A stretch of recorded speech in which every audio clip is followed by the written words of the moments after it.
আসসালামু আলাইকুম, স্বাগত জানাচ্ছি রান্স নিউজে। আমি আরজেন্দ্র আহমেদ। আজ জানাবো বাংলাদেশ ও আন্তর্জাতিক গণমাধ্যমের আলোচিত খবর ও বিশ্লেষণ।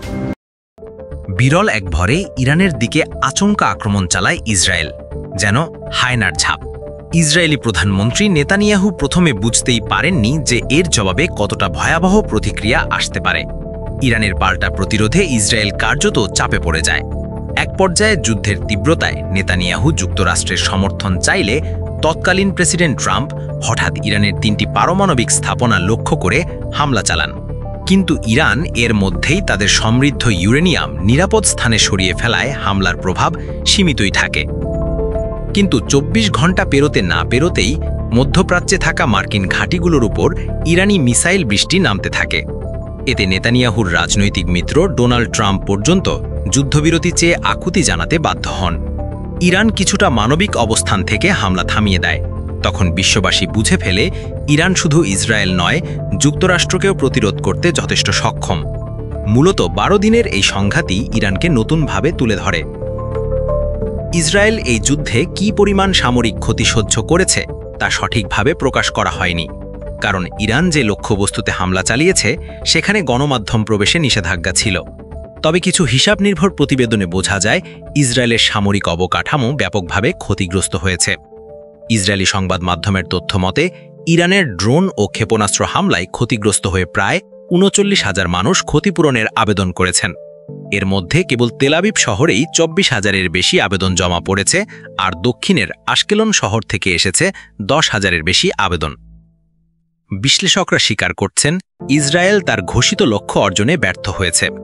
ইসরায়েলের কৌশলগত সীমাবদ্ধতা আর ইরানের শক্তিশালী প্রতিরোধ ক্ষমতা নিয়ে বিশ্লেষক ওরি গোল্ডবার্গ বলেছেন, পারমাণবিক কর্মসূচি থামানো বা ইরানের সরকারকে দুর্বল করার যেসব প্রচেষ্টা ইসরায়েল নিয়েছিল তা ব্যর্থ হয়েছে। ইরান হামলার আগে গুরুত্বপূর্ণ পারমাণবিক উপাদান গোপন স্থানে সরিয়ে নিয়েছিল, যাতে বড় কোনো ধাক্কা দিতে পারেনি হামলা। এমনকি ইসরায়েলের পরিকল্পনা ছিল শীর্ষ নেতাদের হত্যা করে জনমনে সরকার বিরোধী বিদ্রোহ উস্কে দেওয়া, কিন্তু এই হত্যাকাণ্ড উল্টো সরকারের প্রতি সমর্থনই বাড়িয়ে দেয়। একই সঙ্গে ইরানি ক্ষেপণাস্ত্র বারবার ইসরায়েলের বিমান প্রতিরক্ষা ভেদ করেছে, যার কারণে ইসরায়েলে জীবনযাত্রা ও অর্থনীতি স্থবির হয়ে পড়ে। এক মার্কিন গোপন প্রতিবেদনে বলা হয়েছে ইরানের 2-1টি পারমাণবিক স্থাপনা আংশিকভাবে ক্ষতিগ্রস্ত হলেও এর গভীরে থাকা অংশ বা মজুত ইউরেনিয়াম প্রায় অক্ষতলী হয়ে গেছে। ধারণা করা হয় হামলার আগে ইরান এ ধরনের উপকরণ অন্য গোপন স্থানে স্থানান্তর করেছিল, যাতে ভবিষ্যতে প্রয়োজনে দ্রুত পারমাণবিক অস্ত্র তৈরির সক্ষমতা থাকে। যুদ্ধবিরতির পর ইরানে বিজয় উদযাপন দেখা যায়, যেখানে লাখ লাখ মানুষ রাস্তায় নেমে স্লোগান দেয়। এদিকে ইসরায়েলের ধ্বংসস্তূপে ক্ষতিগ্রস্ত মানুষজন তাদের বাড়িঘরের ভগ্নাবশেষ থেকে স্মৃতিচিহ্ন খুঁজতে থাকেন। সামরিক বাহিনীর পক্ষ থেকেও সতর্ক করে বলা হয়েছে, যুদ্ধবিরতি মানে যুদ্ধের সমাপ্তি নয়। হোম ফ্রন্ট কমান্ডের নির্দেশনা মেনে চলতে জনগণকে বলা হয়েছে, কারণ ভবিষ্যতে সংঘাত আবার শুরু হতে পারে। ইসরায়েলের ইতিহাসে 1967 সালের 6 দিনের যুদ্ধের সময় যুক্তরাষ্ট্রের সহযোগিতা থাকলেও সরাসরি হামলায় যুক্তরাষ্ট্র অংশ নেয়নি।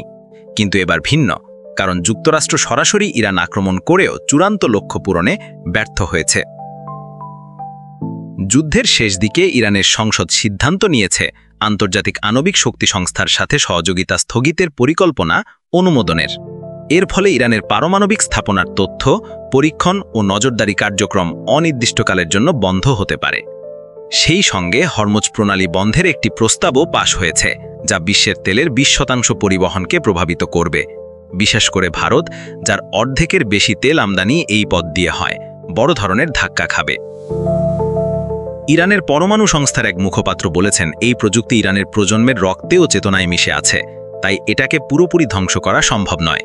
এরই মধ্যে ইসরায়েলের বিভিন্ন শহরে ধ্বংসস্তূপে স্বাভাবিক জীবনে ফেরায় ব্যস্ত মানুষ, কিন্তু আতঙ্ক কাটেনি। ইসরায়েলি সেনাবাহিনী বলেছে, যে কোনো সময় যুদ্ধবিরতি ভাঙলে তারা কঠোর জবাব দিতে প্রস্তুত থাকবে। সব মিলিয়ে ইরান এ যুদ্ধে নতুন ইতিহাস রচনা করেছে, যা দেখিয়ে দিয়েছে তারা শুধু কথায় নয়, সামরিক শক্তিতেও প্রতিদ্বন্দ্বীকে জবাব দিতে সক্ষম। আজকের মতো এখানেই শেষ করছি। সুস্থ থাকুন, ভালো থাকুন এবং চোখ রাখুন বিডি নিউজে। চ্যানেলটি ভালো লাগলে সাবস্ক্রাইব করতে ভুলবেন না, আর আমাদের ফেসবুক পেজেও যুক্ত থাকুন।